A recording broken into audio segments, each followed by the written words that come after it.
그렇게 고백하고 싶습니다. 이스라엘 위해서 기도합시다. 이스라엘 위해서 기도합시다. 특별히 우리가 사역의 7가지 사역, 하나님이 저와 여러분들에게 주신 7가지 사역, 기도 제목이 있잖아요. 이 기도 제목이 7가지 정도가 되는데, 첫 번째가 우리가 신앙의 틀을 형성하려면 무엇이 제일 중요하냐? 신학이 중요합니다. 신학은 하나님을 바로 아는 거죠. 성경대로 하나님을 아는 거고, 이 피조 세계를 통해서 이 성경의 관점으로 정확하게 하나님을 아는 것을 신학이라고 말해요.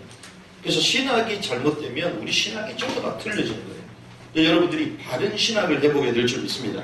그래서 단순하게 우리는 보수주의, 특별히 개혁주의, 좀 심하게 말하면 근본주의라고 우리는 말하는데, 왜냐하면 이 복음주의도 가짜 복음주의가 워낙 많거든요. 말은 복음인데. 그래서 미국에는요, 우리가 생각하는 복음주의 이렇게 말하면 가짜들도 복음주의라고 말해요.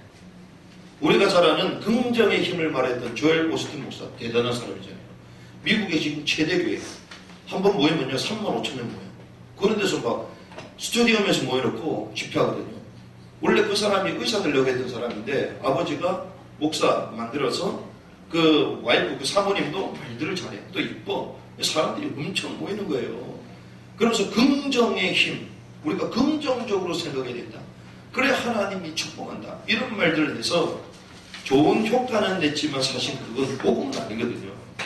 그래서 최대 교회를 일궜는데 미국의 보수 신학교에서는요, 그 교회를 이단으로 봅니다. 왜? 그리스도의 십자가와 부활, 이것보다 긍정적인 사고, 여기에 대해서 포인트를 맞추거든요. 그래서 우리는 신학이 발라야지 바른 신앙생활을 할 수 있는 거예요. 그래서 우리는 바울, 어거스틴, 그리고 존 칼빈을 이어서 이제는 우리가 지금 이 개혁주의라고, 이 정통이라고 불리는 이 흐름과도 쭉 오고 있는데, 그러면 루터가 종교개혁을 일으켰잖아요. 그 흐름 가운데 나타난 칼빈, 베자, 낙스 이런 사람들이 쭉 나오거든요. 그래서 우리가 개혁주의 가운데 있으면 감사하지만 개혁주의가 완벽하다, 완벽하지 않다? 완벽하지 않다. 그래서 개혁주의 신학자들한테 얘기하면요, 이 또 이단이라고 합니다. 왜 그러냐? 우리가 지난번에 봤죠. 루터의 두 얼굴.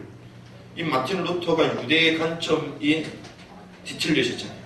바르지 못했잖아요. 그러니 유대인들을 죽이는 역할, 히틀러에게 그 신학적인 이론을 제공한 사람이 루터잖아요. 그래서 유대인들을 600만 대학살시킵니다. 그 신학적 이론을 누가 줬다고요? 루터가 준 거예요. 개혁주의가 줬어요. 개혁주의.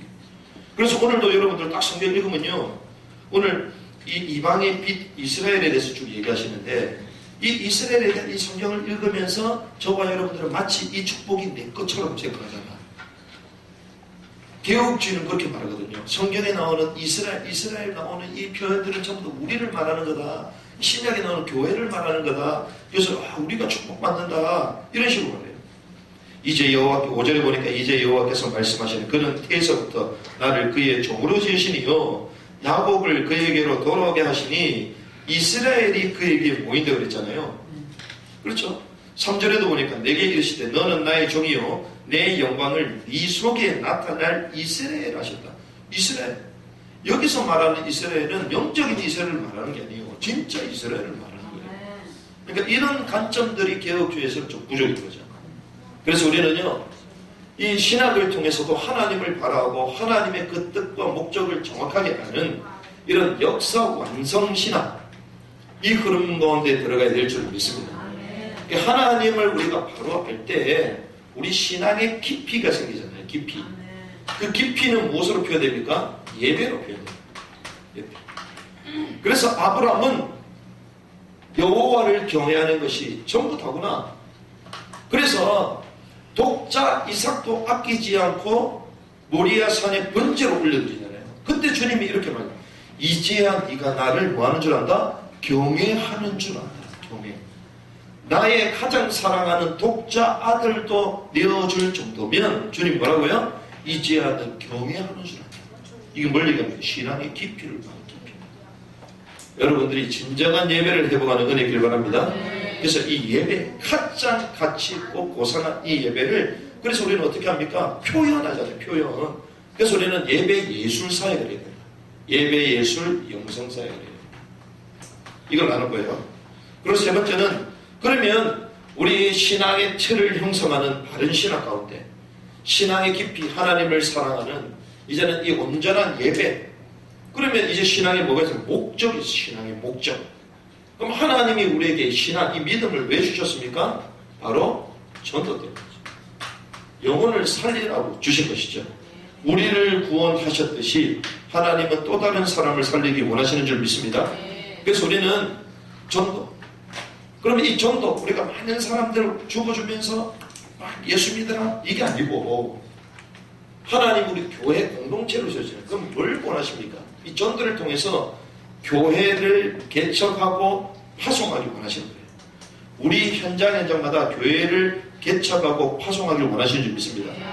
그래서 지금 시대는요, 언택트 시대를 그러잖아요. 컨택트. 그러니까 요즘은 대면을 하면 안 돼요. 코로나 때문에. 그래서 예배당도 오지 말라고 그러잖아요. 방역도 하잖아요. 그래서 어느 목사님 그 얘기 하더라고요. 신기하다. 어떻게 교회 보니까 부부들도 따로 앉으라고 얘기하냐. 부부들도. 왜? 집에서는 맞대면서 같이 살잖아. 근데 어떻게 이렇게 교회 왜 따로 나눠? 부부는 같이 있어야지. 말도 안 되는 일을 한다고 막 이런 얘기를 하시네요. 그것도 유명한 목사님. 그렇구나. 그런데 어쨌거나 우리가 지금 안전 그리고 질병, 전염병 이런 거 들으니까 우리가 조심은 해야 되겠죠. 그러다 보니까 이제는 비대면 교회로 갑니다. 비대면. 그래서 온라인 교회로 간다든지. 그래서 이것을 언택트 교회다. 요즘 나오는 단어예요. 언택트 교회. 알고 계시기 바랍니다. 그래서 무식하다는 얘기를 안 들어. 사람이 얘기하면 그런 교회가 있구나. 그래서 때로는 온라인을 통해서 공동체가 모이지 못해도 우리가 다른 방법을 통해서 또 모임도 하고 이렇게 하는 거죠. 그래서 우리는요. 현장마다 교회를 개척해요. 그럼 우리가 생각하는 교회 이름은 건물 막 얘기하잖아요. 건물은 교회가 아닙니다. 그렇죠? 그거는요. 교회당. 그렇죠? 예배실. 그렇죠? 그냥 모임 장소야 그냥. 우리가 말하는 교회는 두세 사람이 모인 그곳인데 그럼 누가 모여야 되냐? 예수를 그리스도로 고백합니다. 두세 사람이 모이는 그곳. 내 이름으로 두세 사람이 모이는 그들 중에 나도 너와 함께 할 거다. 예수님 말씀하셨잖아요. 그래서 교회는 에클레시아 부름받은 자들의 모임. 부름받은 자들의 모임을 교회라고 하는 거예요. 그게 저와 여러분 구원받은 자인 줄 믿습니다. 근데 두세 사람이 딱 모이면 그게 뭐가 돼요? 교회가 되는 거야. 커피숍에서 두세 사람 모였다. 그게 교회가 되는 거예요. 직장에서 두 사람이서 기도한다. 그게 교회가 되는 거예요. 그래서 그걸 하라는 거예요. 그렇죠? 그래서 교회를 개척하고 파송하는 거예요. 그래서 저와 여러분들은 모이는 교회, 흩어지는 교회. 지금은 모이는 교회, 나중에는 흩어지는 교회. 현장에서, 지역에서 흩어지는 교회 축복 누리시기 바랍니다. 이게 하나님이 저와 여러분들 주셨던 세 가지. 그리고 신앙의 목적이 있으면 이제는 신앙이 이제 완성돼야 되잖아요. 신앙의 완성. 우리 믿음이 완성돼. 언제 완성되냐? 그게 성경. 그래서 오늘 저와 여러분들이 나눌 메시지가요. 넷째 것이죠. 하나님이 저와 여러분들에게 7가지 비전을 주셨는데 우리 그래서 7가지 사역 가운데에 4번째 그릇을 준비했는데 이 4번째 그릇이 결국 선교잖아요. 그럼 선교면 구체적으로 어떤 선교를 해야 되냐? 죄송합니다만 이 바른 선교를 몰랐기 때문에 교회들이 전부 다 헤매는 거예요. 우리가 선교 그냥 선교사님들 선교 그게 선교 아닙니다. 우리가 해야 될 진짜 선교가 뭔가 오늘 말씀을 통하여 전달할 건데 여러분들 수지 맞은 줄 믿습니다. 오늘 이게 열리면요 여러분들 인생 역사가 다 열려요. 그 정도가 아닙니다. 세계사가 열려. 세계사. 이게 비싼다 이거. 우리 한번 인사합니다. 수지 맞았습니다. 오늘 제대로 경청하는 은혜길 바랍니다. 또 간다고 너무 들떼지 말고. 선교 이게 뭐냐면요 우리는 남은 땅 정도가 아니라 땅 끝 성결을 해요. 이게 뭐냐? 이게 비밀이에요. 이게 보이면요, 여러분들 보는 게 다 달라진다니까. 그래서 제가 어제 밤새도록 이걸 고민 많이 했거든요. 그런데 이게 내용이 워낙 많기 때문에 중요한 것만 탁탁탁 말해야 됩니다. 왜? 계속 말해야 됩니다. 이걸 보면요, 여러분들이 마틴 루터의 두 얼굴 영화 봤잖아요. 그게 정리가 되고, 특별히 이번 주 우리가 계속 이어서 보는 게 제3성전. 우리는 성전, 솔로몬 시대에 성전이 있었구나. 헤롯 왕이 유대인들 환심을 사기 위해서 46년 동안 성전을 지었구나. 끝이라 생각하잖아요. 그런데 그거보다 더 화려한 성전이 지금 지어지고 있어요, 지금. 우리 전혀 관심이 없잖아. 왜? 이방인이니까. 그래서 요즘 1+1이 없어지고 큰일 났구나, 큰일 났구나. 이런 데 관심 있고, 콩나물 가격이 올라갔나, 안 올라갔는데, 이런 데 관심 있고, 우리는 그런 건데, 부동산, 주식, 이런 데 관심 있는데, 유대인들은 그런 데 관심 없어. 왜? 그거는 기본이야, 기본.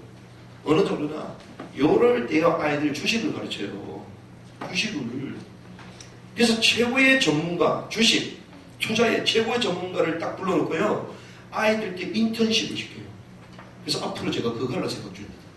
토요일마다 하다못해 한 달에 한 분야의 최고의 전문가를 불러가지고 아이들한테 가르쳐라. 우리들은 이미 베린 몸이에요. 이미 나이가 많이 들어서 베려서 아이들 때 가르쳐야 돼요. 그래갖고 아이들 때부터 얼마씩 용돈을 줘가지고 주식 들기 만드는 거예요. 아이들 때부터. 유대인들은 그렇게 한다니까요. 유대인들 이길 수 있겠어요? 그래서 이길 수가 없는 거야. 그래서 하려면 확실히 해야 돼. 하려면. 그래서 저와 여러분들이요, 유대인들은 주식, 세상 돌아가는 거 다 가지고 있어요. 근데 최고의 관심이 뭐냐? 이게 성전 세우는 거거든요, 성전. 근데 이거를 그냥 만드는 게 아니라 구약의 율법 성경대로 성전을 짓고 있어요. 대단하죠. 그럼 성전을 지으면 누가 나와야 됩니까? 제사장이 나와야 되잖아요. 그럼 제사장이 누군지 알아요, 몰라요? 몰라잖아요. 근데 그것도 알아. 어떻게? DNA 조사를. 그 혈통을 다 찾아냈어요. 그래가지고 지금부터 제사를 어떻게 드리냐. 제사장이 올라갈 때 제물 가지고 올라가잖아요. 그 올라가는 것까지 다 예행 연습하고, 예행 연습. 이게 유대인들이에요. 그런데 왜 그렇게 하는지 이해가 안 되잖아요. 근데 오늘 말씀 들으면 이해가 돼. 할렐루야. 아멘. 그래서 성경 그냥 아닙니다. 이거 한 판 1시간짜리예요. 성경의 역사가 다 나와. 바울이 봤던 성경, 예수님이 봤던 성경, 우리가 지금 하고 있는 성경 전부 다 나와. 수집하는 줄 믿습니다. 아멘. 그래서 말씀해 주십시오. 자, 오늘 우리가 네 번째 그릇을 준비했는데요. 자, 하나님의 역사는 뭐라고 얘기했습니까? 하나님은 역사는 사실은 언약사거든요. 언약사. 언약을 주시고 언약대로 이루시는 언약사거든요.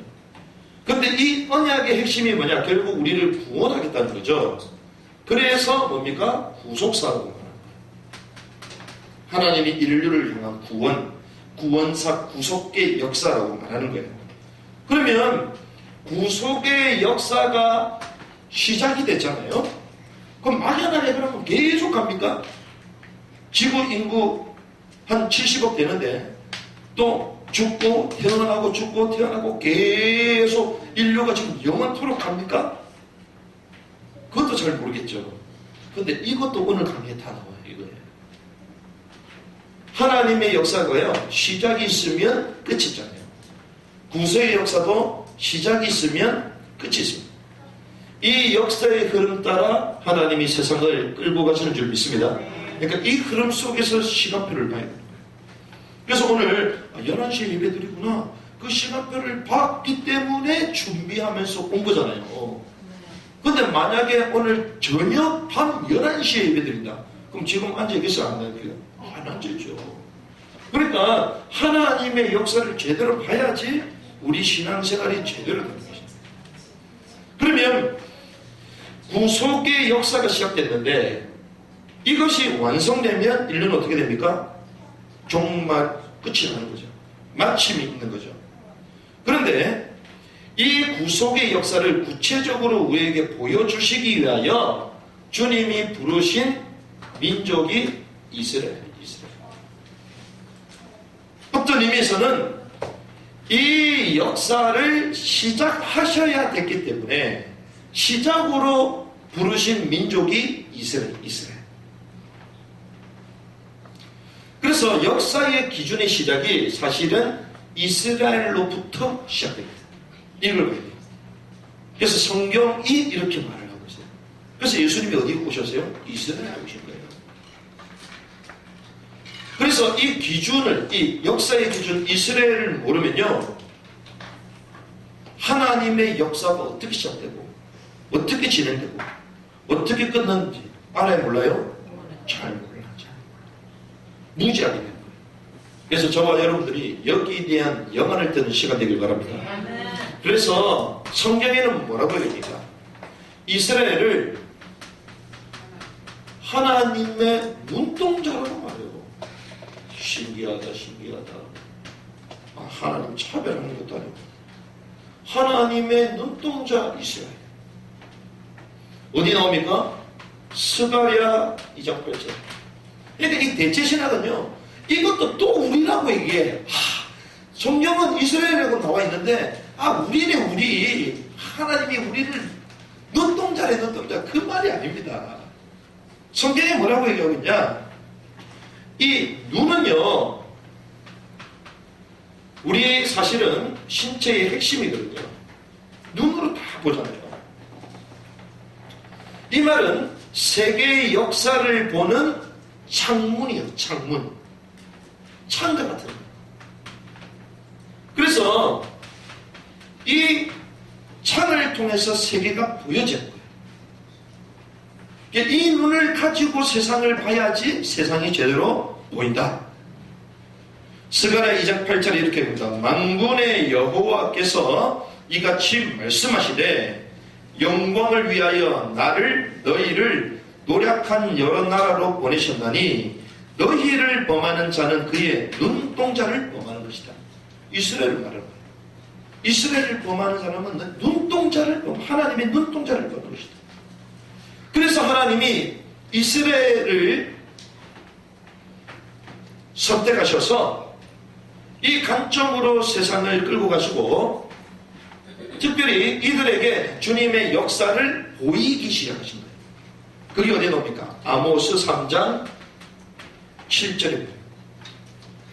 주 여호와께서는 자기의 비밀을 그 종 선지자들에게 보이지 아니하시고는 결코 행하심이 없으시리라.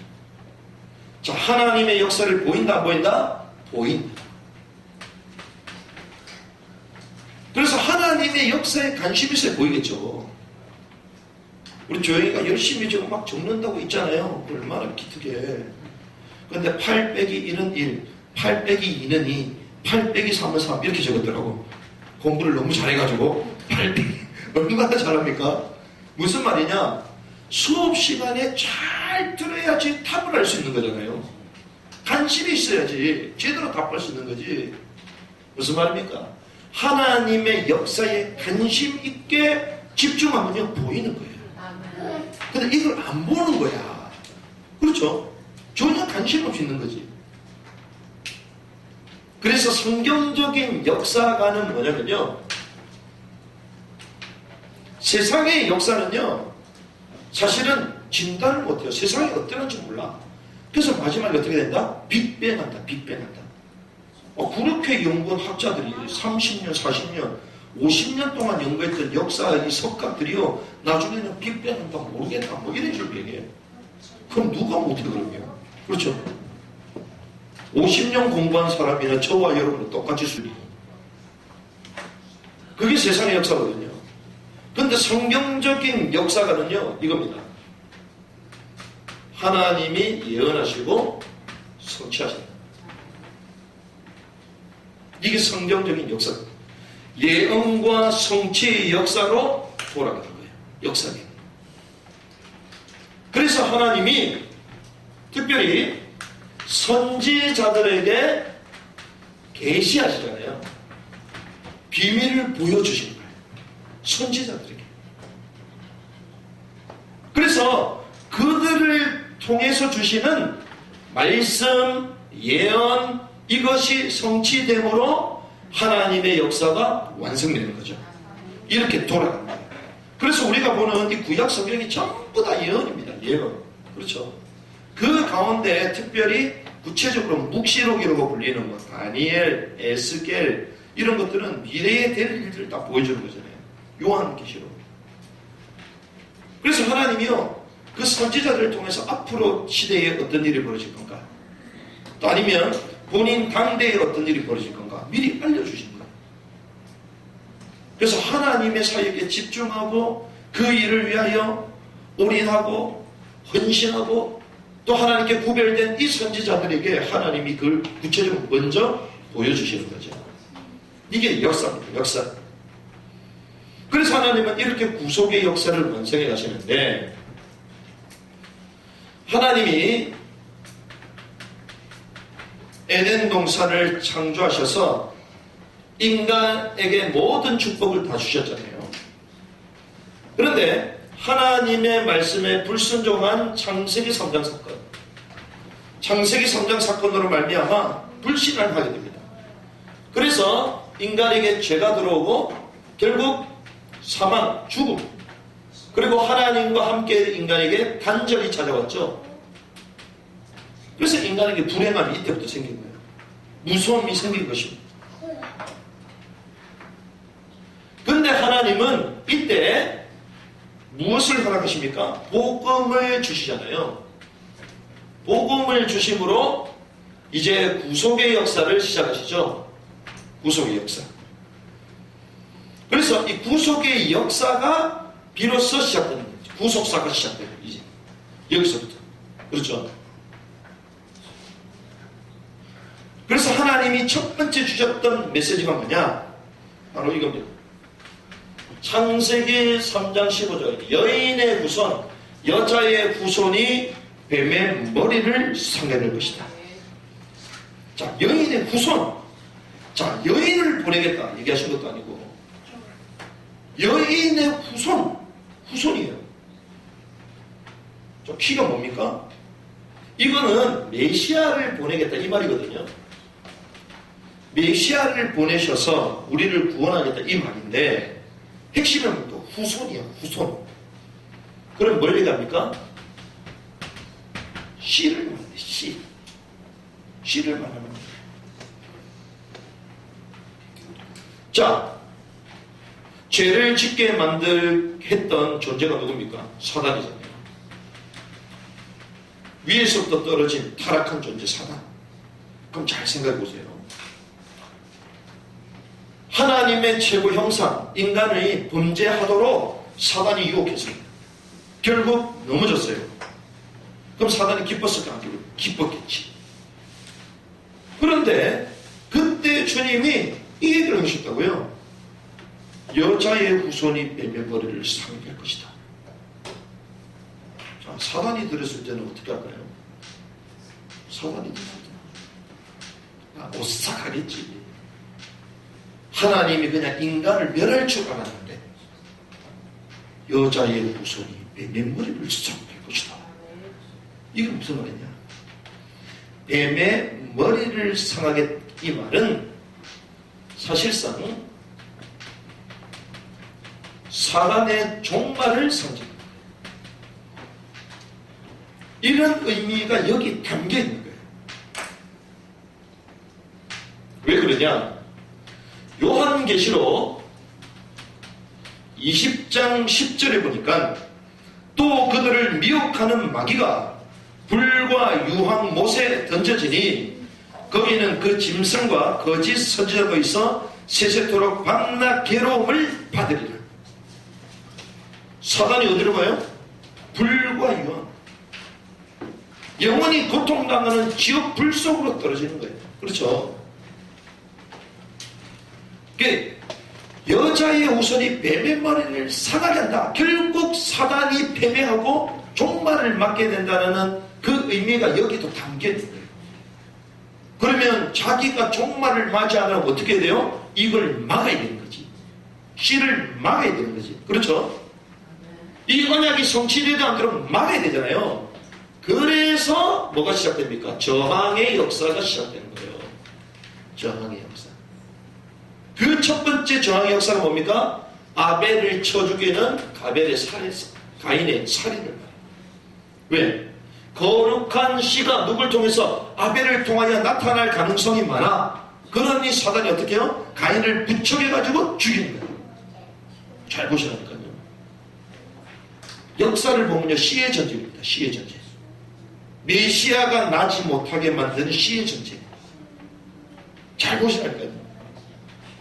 아벨을 쳐 죽인다고요. 왜?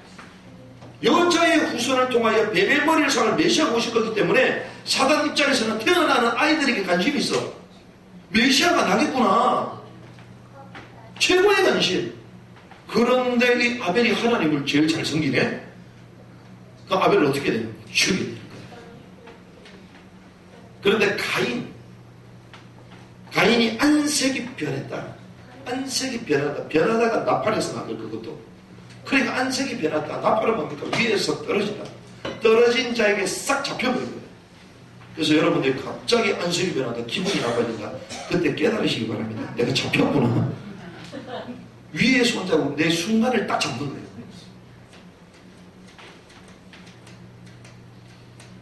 근데 아벨 이후에 하나님 또 다른 씨를 주잖아요. 그럼 사단은 또 생각하죠. 이 메시아가 과연 누구냐? 보고 있겠죠.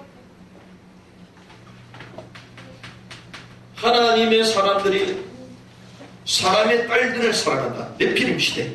네피림. 그 당시에 네피림이 있었다. 거인 족속을 말하거든요. 네피림. 유전자가 변형돼 버린.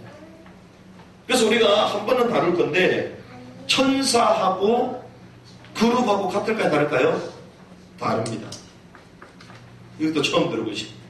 개혁주의에서는 그래서 이런 얘기를 안 한다니까요. 개혁주의에서는. 그냥 천사, 그룹 같은 걸로 본다니까요. 근데 유대 문화가 이런 걸 보면요. 유대 신학자들은 그걸 선명하게 또 깨뜨리고 있어요. 그러면 천사가 눈에 보여요? 안 보여요? 안 보이잖아요. 근데 성경에 보면 눈에 나타난 사람의 몸으로 나와야 안 나와요? 나옵니다. 어디? 소돔과 고모라서. 그렇죠? 그룹은 날개가 있을까요? 없을까요? 성경에 그룹은 날개 있잖아. 헷갈리기 시작. 이걸 이제 하나씩 또 말씀드릴 건데, 네피림 시대를 어떻게 보냐. 천사가, 그러니까 타락한 천사가 인간하고 성관계를 했다. 이렇게 말하는 사람도 있어요. 그렇게 DNA가 조작되면서 엄청난 거인이 나타납니다. 그런데 결국 누구만 남았어요? 노아와 그 8인만 방주 속으로 들어갔잖아요. 그 말은 그 당대의 이런 문화가 팽배했다는 거예요. 그런데 왜 사단이 그렇게 할까요? 왜? 메시아가 남으면 안 되니까. 혈통을 뒤집는 거예요. 그래서 주님이 죄로 말미암아 진나서 홍수를 터뜨렸지만 한마디로 또 얘기하자면 거룩한 씨, 메시아의 혈통을 형성하기 위하여, 보존하기 위하여 하나님이 홍수재앙을 내립니다. 이러는 가운데 또 모이잖아요. 바벨탑을 썼습니다. 근데 이 바벨탑이 뭡니까? 결국에는 우리의 이름을 내고 흩어짐을 면하자. 무슨 시대? 통합시대. 그 완벽한 안전 시스템을 만들어 놓고, 그 거대한 권력자, 이런 시스템을 만들어 놓고 당신네들을 보호해 주겠다는 거예요. 광야에, 그리고 들녘에 산 짐승들이 출몰하고 이러는데 위험해요, 안 위험해요? 위험하죠. 그런데 권력과 힘을 가지고 보호해 주겠다는 거예요. 나의 권력 아래서 살아가는 거예요. 그래서 성과 탑을 싣고 파수병을 세우고 이 울타리 속으로 들어오는 거예요. 무슨 사회? 통제사회. 그런데 이 통제사회를 끄는 사람이 누굴들이라고요? 하나님 없는, 하나님 모르는 힘을 가지고 있는 네피림. 니무롯, 네피림의 후손들이에요. 그래서 우리가 고대 피라미드 이런 물과 사이잖아요. 그 어떻게 그런 큰 돌을 옮길 수 있냐. 그래서 그때도 기골이 장대한 거인이 있었다. 이렇게 보거든요.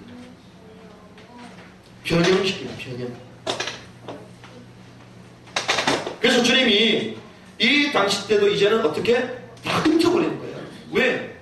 이 통제 시스템 들어갔다가는 하나님을 바로 예배할 수 없으니까, 신앙을 보존할 수 없으니까.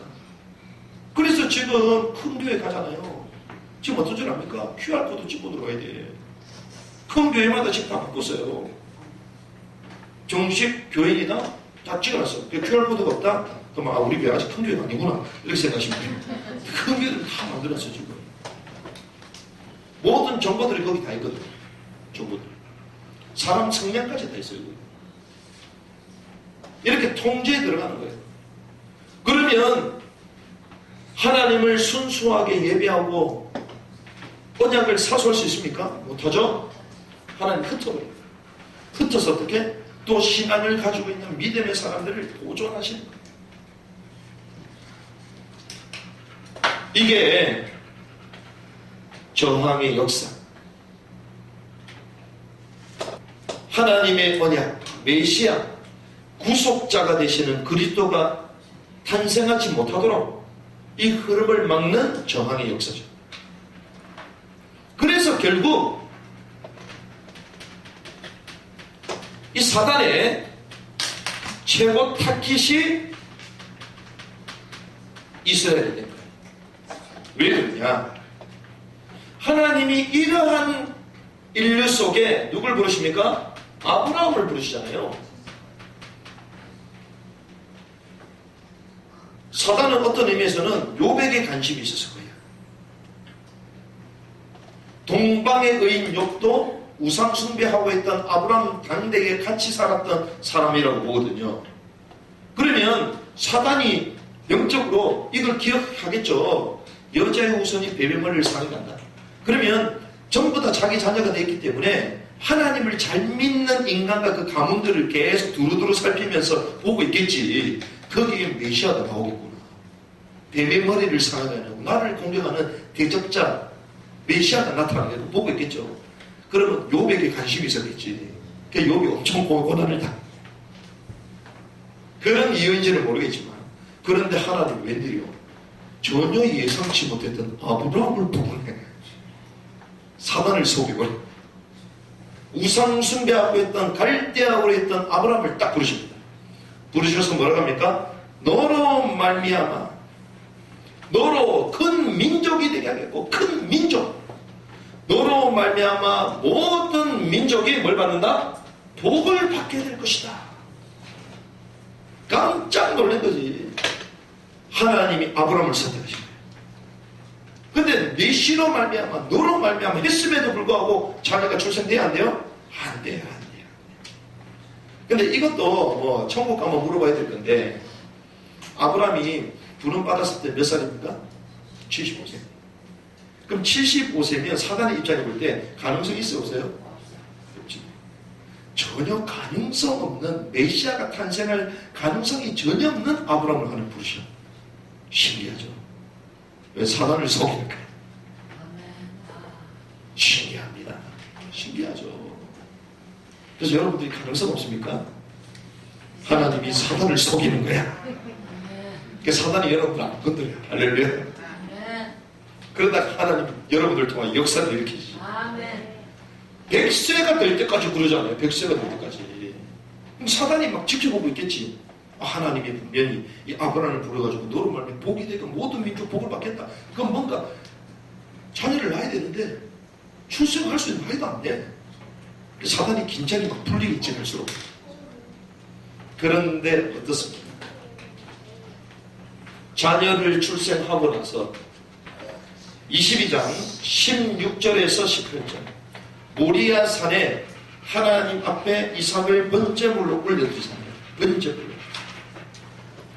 이 모리아 산으로 끌고 가는 그 순종이 예수님을 예표하거든요. 이삭의 그 순종은 예수님의 순종을 상징합니다. 그러니까 이 구속의 역사, 모리아 산 번제물이 이삭이 되었듯 순종, 말하지 않고 순종했듯 예수님도 똑같이 됩니다. 그런데 재밌습니다. 이렇게 하고 나니까 이제야 네가 나를 경외하는 줄 알겠다고 하시면서 언약을 쉬는데 네 씨가 크게 번성하려. 그렇지, 번성한다 했는데 그거 더 중요한 게 있어요. 17절에 뭐라고? 대적의 성문을 얻게 될 것이다. 뭘 얘기하죠? 마귀 사단의 권세를. 사단의 권세를 이길 자는 메시아잖아요. 대적의 성문을 얻게 될 것이다. 사단이 쥐고 있는 사망의 도시, 이 세상을 꺾게 하실 것이다. 주님 이렇게 말씀하십니다. 그러니 사단 입장에서는 눈이 26장 24절 이삭이 이제 하나님 앞에 언약을 새롭게 갱신하잖아요. 너를 복 주실 것이고 네 자손이 번성해. 땅 하나 없는데 이삭에게 땅 하나 없는데 그래서 하나님 이렇게 말씀하세요. 그러면서 결국 이 흐름을 누구에게 전달합니까?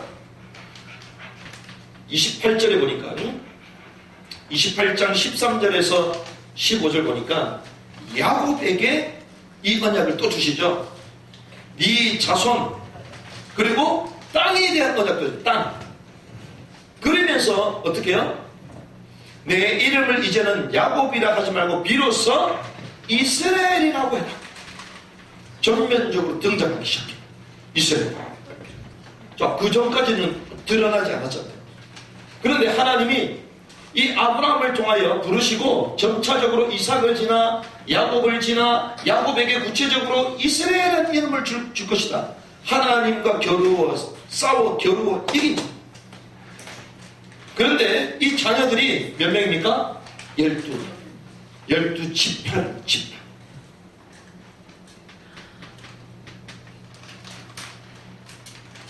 이런 가운데에 더 구체적으로 창세기 49장 8절에 보니까 유다 지파에 누가 오시겠다? 메시아 오시겠다.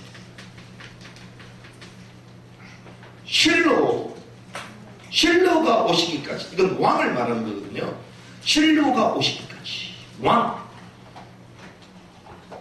그래서 다윗 자손으로 오셨잖아요. 유다 왕족이죠. 이렇게 하나님이 처음부터 말씀하셨던 구속사, 구원의 주, 메시아, 혈통을 통하여 보내시겠다고 약속하셨는데 그 언약의 흐름을 이제 아브라함을 선택하셔서 전달하시겠다는 거예요. 나오게 하시겠다는 거예요. 그런데 그 자손, 그 민족이 어디다? 이스라엘이다. 그럼 사단의 입장에서 볼 때 가장 미워하는 민족이 되겠죠. 그렇죠. 이렇게 역사를 보고 성경을 봐야 돼요. 아멘. 이걸 못 보면 이스라엘이죠. 이래 되는 거야. 우리가 더 예수님 잘 믿고 우리 천국 가면 되지. 이렇게 계산하는 거예요. 나 중심적으로 성경을 보는 거예요. 그래서 잘 보세요. 예수님이 이 혈통을 통하여 나타날 거다. 이 야곱의 12지파, 야곱의 자녀들을 통하여 나타날 거다. 이러니 사단은요, 이게 도대체 어떤 혈통을 통하여 나타날 거냐. 최고의 관심을 가지고 있는데, 모세가 태어날 때, 레위지파, 모세가 태어날 때 바로를 통하여 어떻게 합니까? 나일강에 전부 다 버려버리잖아. 다 죽어버려. 나일강. 왜? 여기서 메시아가 날 수도 있거든. 이것만 그렇습니까? 유대인의 역사를 보라고요. 하만을 통해서 유대인들을 전부 다 몰살시키려고 그러잖아요. 그런데 하나님 누굴 지킵니까? 에스더를 통해 지켜가시잖아요. 그래서 유대 민족이 민족적으로 회복됐어. 이걸 우리는 뭐라고요? 불임절이라고 말해요. 부르 제비 뽑다. 다 죽을 수 있어. 왜 다 죽이려고 할까요? 이게 사단의 전략이라는 거예요. 사단의 전략. 유대인들을 계속 죽이려는 거예요. 왜? 하나님의 메시아의 언약 혈통이 여길 통해 나타나니까. 하나님의 모든 예언과 성취의 그 큰 흐름들이 유대인을 통하여 다 나타나니까 이걸 막는 거예요, 사단은. 예수님 탄생할 때도 어떻습니까? 헤롯 때요. 예수님 태어날 그때도 2살 미만 아니 전부 다 죽이잖아요. 그래서 예수님 어디로 가시죠? 애국으로 가시잖아. 그런데 이게 말씀에 적혀있어요? 안 적혀있어요? 적혀있어요. 전부 다. 구약에. 애국 가서 도망가 있을 것까지도 성경이 다 알고 있어. 그래서 사단의 최고 타겟이 뭐냐? 이스라엘이죠. 가장 최근에 히틀러를 통하여 600만 대학살까지 사단의 최고 타겟이 이스라엘. 이 땅에 이스라엘 유대인들을 없애는 게 사단의 최고죠. 왜? 구시 혈통. 그런데 예수님 오셨잖아요. 오셨는데요. 그러면 왜 없애려고 그럴까요? 그 역사를 없애는 거예요. 그래서 저와 여러분 마지막 봐야 될게요. 역사가 완성되는 역사 완성의 시간표가 어디 있냐? 이게 이스라엘에 있기 때문에. 그래서 이걸 봐야 되는 거예요. 열려지는 시간 되길 바랍니다. 자, 주님이 말씀하셨습니다. 마태복음 24장 10절에 보니까 이 구속, 복음, 이 천국 복음이 모든 민족에게 증언해야 될 그제야 끝이 올 것이다. 자, 모든 민족. 주님 역사의 완성 끝을 말씀하시죠. 끝이 없다고 말하지 않습니다. 말하고 있습니다. 그래서 주님이 부활하신 주님께서 제자들에게 마태복음 28장 18절에 20절 모든 민족에게 가서 제자를 삼아. 모든 민족. 마가복음 16장 15절에서 20절 만민에게 가라. 만민 온 천하를 두루두루 다니며 만민에게 가라. 왜? 이 복음이 모든 민족은 끝이 나니까. 사도행전 1장 8절 오직 성령이 너에게 임하시면 권능을 받고 예루살렘, 온 유대, 사마리아와 땅 끝까지 이르러 내 증인이 되리라. 땅 끝까지.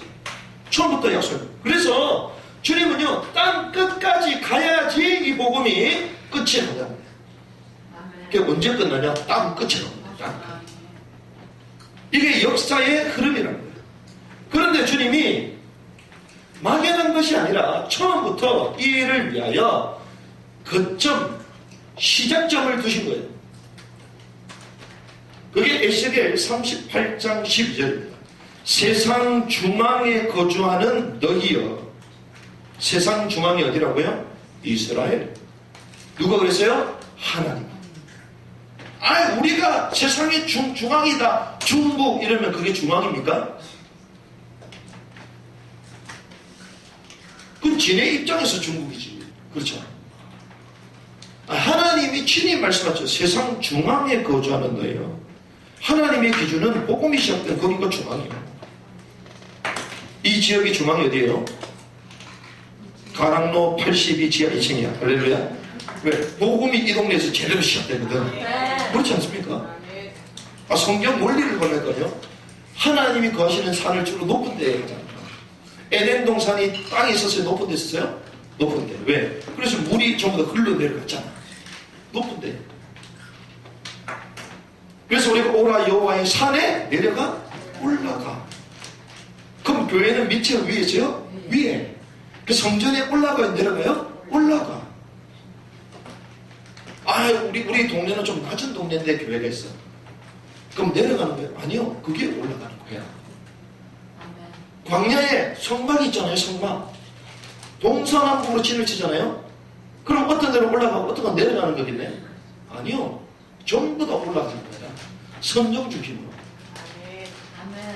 자, 세상 중앙 하나님의 기준은요. 여기입니다. 이스라엘. 여기가 중앙이네. 깔때기 이론이라 깔때기. 깔때기 써보셨습니까? 깔때기. 가운데 쫙 깎아지잖아. 하나님의 중심은요. 여기.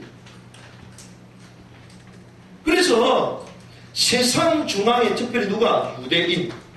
그렇죠. 하나님은 유대인과 이방인. 유대인이 세상 중앙. 그리고 이방인은 그 외의 모든 민족을 이방인이라고 포괄적으로 말하는 거예요. 그런데 하나님은 복음은 동등하다? 아니면 차별이 있다? 복음은 동등한 거예요. 구원에는 차별이 없는 줄 믿습니다. 차별이 전혀 없어요.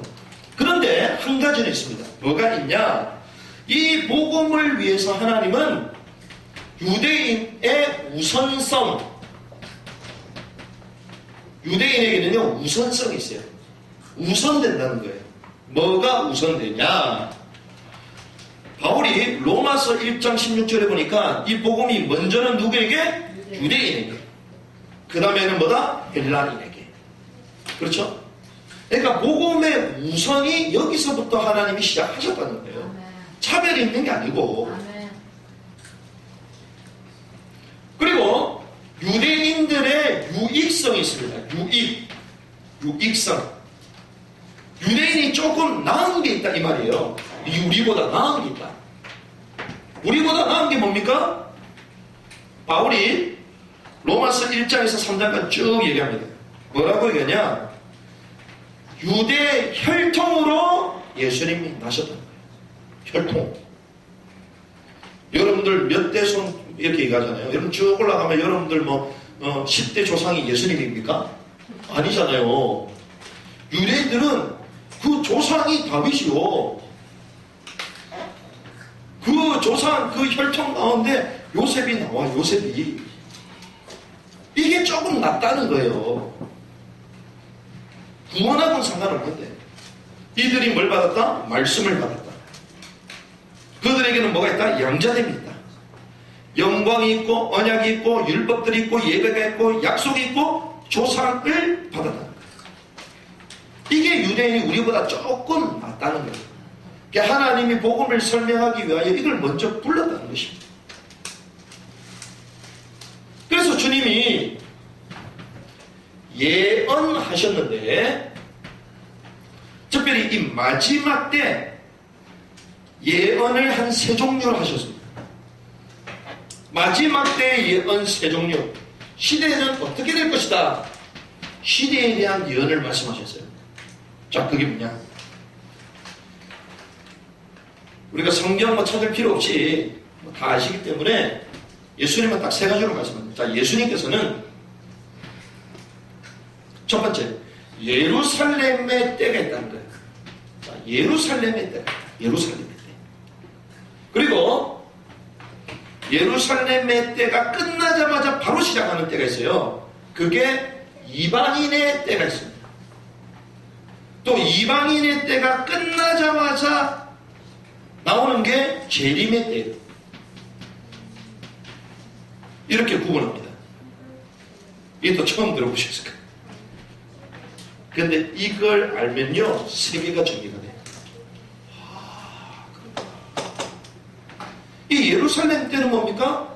예수님 당시 때까지 예루살렘의 때예요. 왜? 구약 아브라함을 부르셔서 이게 전부 다 예루살렘의 때잖아요. 이스라엘의 때야. 이스라엘에게 복음을 주시는 그 때야. 그리고 이방인의 때는 언제냐? 주로 역사자들은 AD 70년을 봅니다. 성전이 무너지는 그때. 이 복음이 어디로 넘어가요? 이방인에게로 넘어가잖아요. 완전 이방에 다 넘어갑니다. 이걸 이방인의 때라고 해요. 이방인. 그래서 이 이방인의 때에 저와 여러분이 부흥을 경험했고 예수를 그리스도로 믿게 된 거예요. 그렇죠? 이때에 그러면 재림의 때는 언제 뭐냐? 이스라엘이 회복되는 그때를 재림의 때라고 합니다. 그래서 이때를 구체적으로 1948년도로 대복음가요. 이때부터 재림의 때가 시작됐다는 거죠. 그래서 마지막 때라고 말하는 거예요. 자, 왜 그러냐? 잘 보세요. 예수님은 이렇게 얘기했는데, 그럼 예수님만 이렇게 하면 근거가 있어야 될 거 아니에요? 근데 바울도 이렇게 얘기했습니다. 바울도. 어디서요? 로마서 9장에서 11장. 이 얘기를 합니다.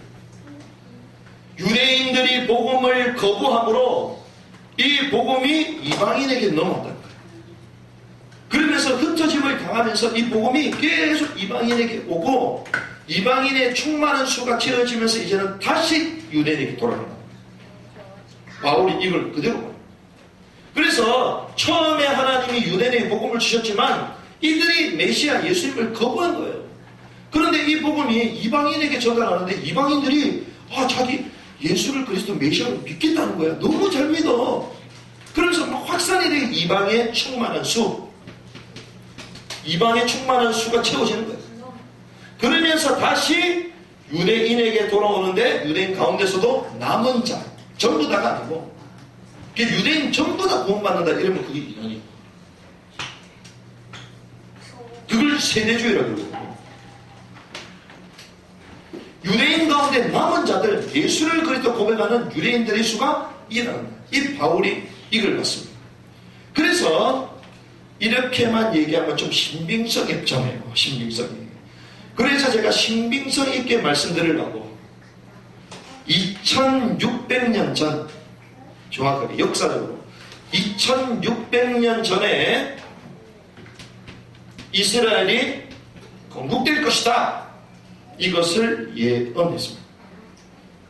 찾아보시기 바랍니다. 이사야서 우리 같이 읽고 있으니까 66장 8절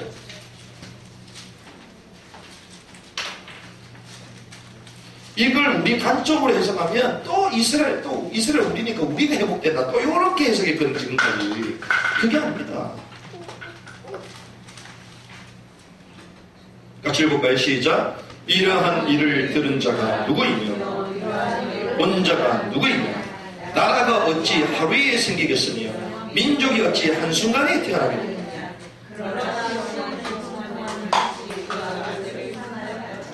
아멘. 이스라엘은 진통하는 즉시 바로 나타납니다. 생각해보세요. 1900년 동안 나라를 이루는데 어떻게 한순간에 이렇게 뭘 속였어요?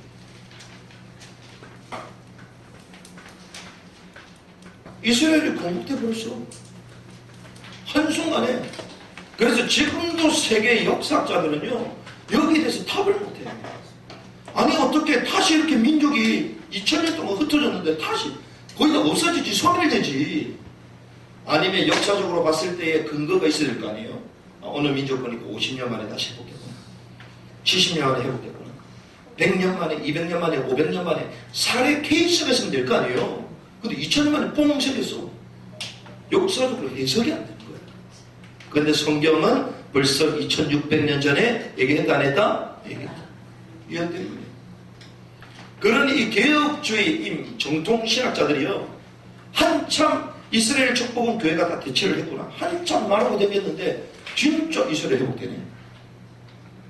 왜? 구약을 해석하다 보니 해석이 안 되니까 이스라엘, 이거는 영적인 이스라엘을 말하기 때문에 우리 교회한테 말하는 거다. 그래서 야곱아 이스라엘 이럴 때 그 야곱 이스라엘 교회를 말하는 거다, 이렇게 말했거든요. 그래서 이것도 여담이지만요, 개혁주의, 보수주의 하는 신학 틀 가운데 형성된 교회들 종말론에 대해서 아이러니하게 얘기합니다. 교회에서 종말론 대해서도 얘기도 잘 안 해요. 그래서 신앙생활은 열심히 하는데 감각이 없어요. 이게 보수팀이에요. 보수팀. 신기하죠. 그래서 지금도 신앙 논쟁 가운데 빠져있어요. 지금도. 근데 재미난 사실, 역사적으로 이제 하나씩 나타나잖아요. 그러니까 보수주의, 개혁주의 가운데서도 이게 맞다는 신학자들이 계속 나오고 있어요. 많이 나오고 있어요. 여러분들은 신학자들보다 더 빨리 깨달은 줄 믿습니다. 먼저 깨달았어요. 진짜 이렇게 되는구나. 자, 이스라엘이 건국됐는데 이스라엘만 건국됐습니까? 아니요. 1900년 전에 예루살렘이 회복될 것을 주님도 말씀하셨어요. 그게 어디냐? 이것도 찾아보셔야 돼요. 누가복음 21장 24절. 누가복음 21장 24절.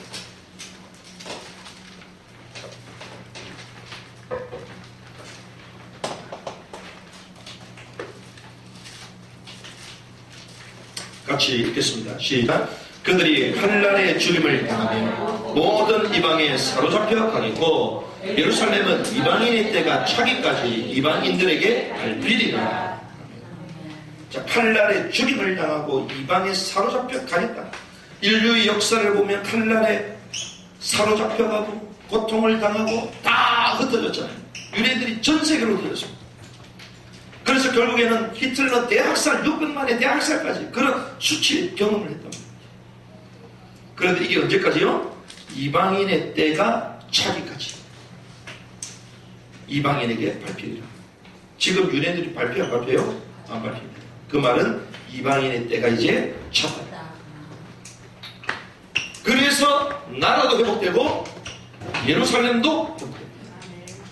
오죽 했으면 재작년이죠. 트럼프가 동예루살렘을 이스라엘의 수도로 선언했잖아요. 이거는 말도 안 되는 겁니다. 그러면 동예루살렘에 누가 있어요? 57개 연합되어 있는 그 이슬람이 지지하고 있는 팔레스타인이 그 나라거든. 그 땅이거든. 그러면 이 57개국이 가만히 있을까 안 있을까요? 가만히 안 있지. 그래서 난리가 난 거야. 지금 도화선이 되고 있는 거예요. 그래서 말씀 그대로 역사가 되어져요. 우리는 길어봤자 뭐 70, 80, 요즘은 90, 100세까지 살지만 그 두세 대, 세 세대밖에 못 살잖아요. 근데 그걸 마치 전부 다 한다고 우리는 착각하고 있는 거지. 근데 하나님에게는 하루가 천년 같고 천년이 하루 같다. 역사가 이렇게 지금까지 이루어진 거예요. 말씀이 성취되고 예언되고 그대로 성취된 거예요. 깨닫는 은혜가 있기를 주님의 축원합니다. 그래서 유대인들은 여기 뭘 세우려고 합니까? 제3성전을 세우려고 합니다.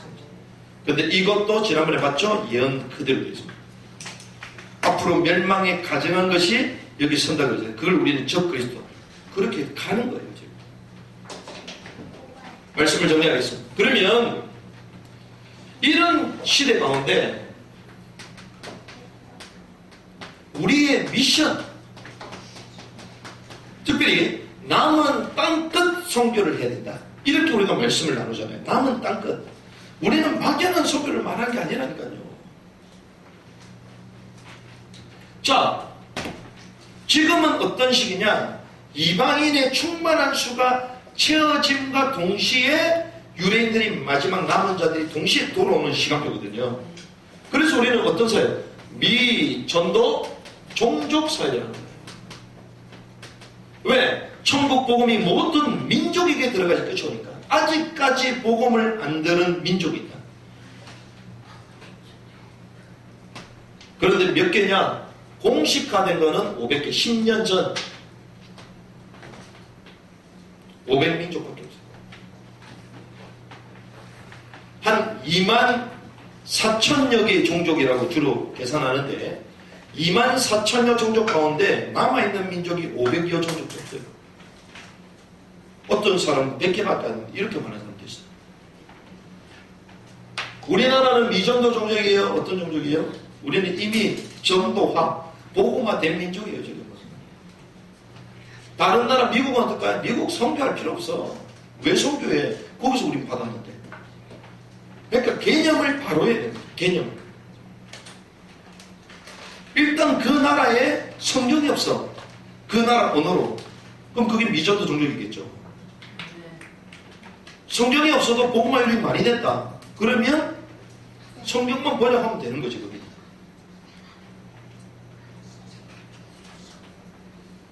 잘 보세요.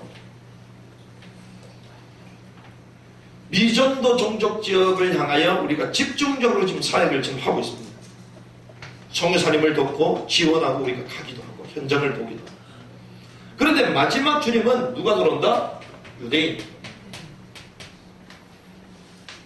특별히 이스라엘 그리고 예루살렘. 자, 우리의 미션이 뭐냐? 감람산에서 승천하실 때에 주님 제자들에게 말씀하시죠. 사도행전 1장 11절을 보니까 주님 언제 옵니까? 왜 하늘을 쳐다보냐? 갈릴리 천사람들아. 주님 그렇게 말씀하시잖아요. 그러면서 너희가 본 그대로 다시 오실 것이다. 다시 온다는 거야. 다시. 그래서 실제로 주님이 오신다. 물질적으로 완전 새 물질이 되어서 오신다. 원어적으로 그렇게 되어 있거든요. 이 땅이 새로워지고 새 예루살렘이 여기에 온다라고 말하는 사람도 있어요. 새 예루살렘이. 그럼 우리는 한국에 있는데 그럼 저기 없으면 우리는 혜택 못 받는 거 아니냐? 이럴 수도 있겠지. 근데 그런 의미가 아니고 그때 되면요 영역 자체가 전부 다 새로워지는 거예요. 우리가 생각하는 개념이 아니에요. 새 예루살렘은 시공간을 초월하는 시대예요. 새 예루살렘은. 우리가 계속 착각한다니까. 우리 수준으로 계속. 그런데 주님이 직접 보시는데 그 현장이 여기다. 그래서 여기 제3정 여기서 온다 뭐 이런 얘기도 있어요. 확실한 건 아닌데 이렇게 주로 많이 봅니다. 근데 중요한 사실은 본 그대로 다시 오실 것이다. 본 그대로. 어느 정도냐면요 예루살렘 맹세도 하지 마라. 하늘의 것, 땅의 것. 하나님이 가장 소중하게 보시는 게 예루살렘. 맹세도 하지 말래요. 우리가 하늘 대고 맹세하잖아요. 근데 예루살렘 대고는 맹세도 하지 말래요. 더 재미난 게 있습니다. 찾아보실 분들만 보시기 바랍니다. 이사야 55장 5절. 이 유대인을 하나님께서 살리시는데 어떻게 살리시냐? 어떤 팀을 통해 살리시냐? 55장 5절. 보라, 네가 알지 못하는 나라를 내가 부를 것이며 너를 알지 못하는 나라가 네게로 달려올 것은 여호와 내 하나님 곧 이스라엘의 거룩하신 이로 말미암음이니라. 이는 그가 너를 영화롭게 하였습니다. 자, 무슨 말이냐? 이스라엘을 거룩한, 쉽게 보면 예수 믿는 사람이 온다는 거죠. 근데 유대인들을 몰라야 돼. 유대인을 모르는 민족인데 재미난 게 뭔지 압니까? OECD 국가 가운데 유일하게 우리나라에만 유대인 공동체가 없어요.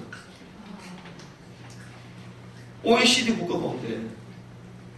신기하죠. 모든 민족에 거의 유대인들이 다 흩어졌어요. 근데 우리나라만 없어. 그래서 우리는 뭐라고 해야 합니까?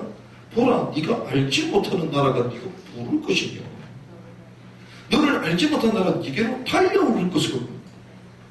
신기하죠. 믿거나 말거나. 그래서 하나님이요 지금 이스라엘 사람들이 가장 좋아하는 민족이 한국 사람. 한국에 가면요 K-팝 한다고 춤추고 난리가 났어. 우리 랩런들은 춤 열심히 추시기 바랍니다. 태권도도 열심히 하시면 엄청 좋아해. 이스라엘 사람들. 대단하죠. 유럽 사람들 유대인들 싫어합니다. 왜? 역사적으로 상처를 입거든. 십자군 전쟁까지 유럽 사람이잖아. 독일 히틀러 600만 대학살 유럽 사람이잖아. 근데 웬일이야? 동양? 이게 뭐 눈이 있는지 없는지도 모르겠어. 이런 사람들이 왔는데 엄청 좋아해. 이게 뭐 얼굴이 뭐 생기다 말하는 특징도 전혀 없어. 뭐 유럽 사람들 이스라엘 얼마나 막 굵어. 머리도 시크고. 그런데 왔는데 전혀 알지 못하는 나라인데 꼬레야. 근데 이 사람들이 우리를 돕는다.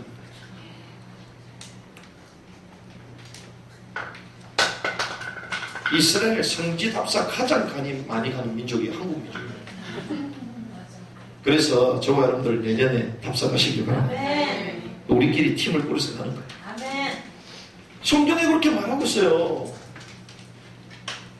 그래서 우리는 뭘 해야 되냐? 바로 이겁니다. 이 나라를 위하여 종일종야 기도해야 돼요. 파수꾼을 세워라. 이사야 62장에 말하잖아요. 파수꾼. 이 예루살렘을 평안을 구하라. 형통하리라고 10편에 말하잖아요. 우리는요 이 이스라엘을 위해서 기도해야 될 줄 믿습니다. 왜? 하나님이 선택한 민족이요 우리에게 복음이 시작되도록 그 근간이 됐던 민족이 이 유대인이기 때문에 이를 위하여 이제는 우리 받은 은혜를 이제는 갚아야 되는 거예요. 아브라함을 통해 주셨던 이 구원의 흐름이 우리에게 전달됐잖아요. 우리 조상이 아니잖아. 그럼 이제는 영적으로 우리는 한 가족이 됐잖아요. 이제는 이걸 전달하는 거예요. 그래서 교회가요 이제 전달해야 되는 거야. 지금 역사를 보면요 교회, 중세 교회가요 유대인을 대핍박했잖아. 그래서 교회 기름은요 치를 듭니다. 거기는 십자 드라이브도 없어. 왜? 십자가가 어찌 칼이 되냐. 그래, 십자가는 없다, 거기는. 그게 기독교 하면 막 치를 뜨는 거예요, 거기는. 가서 뭐 해야 됩니까? 위로해야 돼요. 그래서 가가지고 무조건 복음만 주고 틀린 거예요, 그거. 원리를 몰라서 그런 거예요. 위로하며 그들을 섬기는 것입니다. 아멘. 지금부터 기도하시기 바랍니다. 내년에 GA 할 때 유대인이 우리 가운데 오도록, 아멘. 아멘. 유대인 지도자가 여기 딱 오도록 있어야 돼요. 아멘. 그들을 위하여 기도하고 위로하고 섬기며 복음을 증거해야 되겠죠. 예수가 그리스도다. 우리에게 깨닫게 하신 이 복음, 당신에게 다시 돌려주는 것입니다. 그래서 유대인들 가운데 어려운 사람들이 있거든요. 왜? 얄리온도 다른 나라에 흩어져서 살다가 유대인으로 돌아가서니 적응이 돼야 안 돼요? 안 되지. 그러니까 막 헐벗은 사람들이 많아. 아무리 국가 정부에서 도와준다고 해도 그런 사람을 위해서, 그래서 유대인은요 전문적으로 구제사예요. 구제사예요. 이런 눈이 우리에게 열려져 있어야 되는 거예요. 아멘. 복음을 증거하는 거죠. 그리고 우리에게 또 좋은 도구 있잖아. 구속사 히브리어로 된 것도 있어. 그 내용을 주면서 성경의 복음 같이 나누고. 그래서 이 일을 하기 위해서 우리는요 남은 자들이 있습니다. 이들을 깨웁니다. 아, 목사님 그러면 여기만 이 정도 정도예요. 그럼 미국, 그럼 영국이 어떻게 됩니까? 방법이 있어요. 그들은 깨우는 거야. 깨우는 선교를 하는 거예요. 그래서 그 민족은 이미 복음이 들어갔지만 방향성이 없으니까 가들에게 전달하고 방향을 알도록 깨우는 것입니다. 깨우는 역할입니다. 그리고 이 흐름이 어떻게 해요? 동참시키는 거예요. 함께 이 미전도 종족 사역을 하며 남아있는 이 유대인들을 이렇게 세우는 이 사역에 같이 동참시키는 거예요. 이들을 위로하고 섬기고 증거하고. 그래서 여러분들이요 이런 흐름에 동참해가지고 같이 가는 거예요. 우리끼리 아닙니다. 마지막 시대는 남은 자들은 다 같은 교회야. 그래서 이 교회 저 교회 상관없어요. 교단도 상관없어요. 그래서 지난번에 우리가 IBC 국제 컨퍼런스 딱 갔더니 아시아에서 오셨어요. 끝. 우리를 어느 교파에 있어요 묻지도 않아. 어느 나라 어느 교파 어느 목사님이 뒤에서 얘기 안 물어봐. 그냥 예수가 그리스도다. 끝. 그 신앙이 통한다. 그럼 끝이에요. 그래서 아시아에서 왔구나. 끝. 이게 전부 다 하나 되는 거죠. 이 일에 동참시켜야 돼요. 그러면서 마지막 연합하는 거예요. 하나된 원네스. 우리는 이것을 영적 동맹이라고 합니다. 이거 하는 거예요. 그래서 우리가 부족하고 미비한 건 많아도 이거 하려고 우리가 중심을 계속 받는 거예요. 그래서 주변 사람 계속 깨우는 거예요. 특별히 구공예배 깨우니까 한두 번씩 오시잖아. 제가 성남에 가가지고 막 진짜 황망한 얘기를 듣고 막 이랬었는데 오히려 거기에 계시던 분이 갑자기 전화 와가지고 그 회장님이 이번 주 화요일날 구공예배 때 가도 됩니까? 오십시오. 그분은 광주에 계시거든. 근데 그분이 목사님인데 교수님. 차의과 대학원인가 뭐 있잖아요. 교수님. IT 분야의 최고. 근데 이분이요 뭔가 시민단체를 만들려고 하는데 그때 제가 초대받아서 갔거든요. 초대는 아니지. 한번 오라. 갔더니 뭐 구성을 하고 있어. 그래 저한테 뭐 사무총장을 맡으라고 막 주변은 도대체 뭐냐 나는 처음 온 건데 그냥. 그래 막 황망한 일이 터지고 이래서 제가 뭐 역정을 내고 이랬는데 나중에 따로 딱 전화가 와가지고 목사님 이 송파에 그런 모임을 한다는데 한번 와봐도 되냐? 오시라고. 우리가 하는 게 뭡니까? 우리가 뭘 만들어가자 해보자 그게 아니잖아요. 마음 통하는 사람들 같이 동참하고 동맹을 맺고 깨우면서 함께하는 사회 우리가 해나가잖아요. 그러니까 나라를 위해서 조금이라도 걱정한다? 깨우는 거야. 그래가지고 같이 연합시키는 거예요. 그러니까 이 일이 진행이 되잖아요. 그래서 많이 오시길 바랍니다. 그래서 오신 분들마다 감동의 감동. 이야, 아침 식사가 너무 좋구나. 헤롯 대왕 네로보다 더 위대한 식탁이다. 막 이러면서 우리가요, 크진 못해도, 크게 잘하진 못해도 하나님은 중심을 보시거든. 그래서 우리가 바른 방향 속에 이렇게 가는 것입니다. 그래서 마지막 시대에 유대인, 이방인, 이게 딱 하나가 돼요. 그 그림을 바울이 어디서 봤냐? 에베소에서 봤어. 그래서 한세 사람이라고 들어보셨습니까? 이스라엘과 교회가 하나가 됩니다. 유대인과 이방인이 하나가 됩니다. 지금 시대가 이렇게 가고 있어요. 그래서 지금 역사가 급하게 돌아오는 거예요, 지금. 그래서 지금 세상 보면서 우리는 콩나물이 얼마냐? 오늘 야채가 여기는 얼마냐? 막 이런 거 우리는 생각해야 될 사람들인데, 하나님이 이걸 알게 하셔갖고, 시대를 바라보며 기도하게 하셔. 대단하지. 마지막 시대를 보면서 교회와 이 이방인과 유대인들을 보면서 우리를 기도하게 하셔. 그래서 우리의 사역은 남은 땅 끝 선교를 하는 것입니다. 이 축복을 누리기를 주님의 이름으로 축원합니다.